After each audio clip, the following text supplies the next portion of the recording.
Wondering if the women gender is truly represented in Nigeria at the National Assembly. I ran for Senate in the FCT, and that was considered an almost ridiculous, audacious. The reaction was one of, oh, she's got to be kidding. And then, of course, it was like, as a disruption.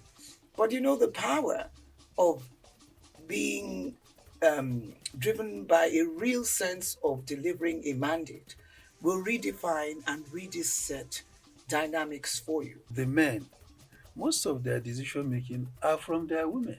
Our Now, present day women leaders yes, don't do kitchen, what do you call it, kitchen politics. yes. They do kitchen cabinet. Women not supporting women. I refuse to re-echo or validate that statement because in the environment I create, I eliminate what is toxic to another woman, even if the woman is toxic at me.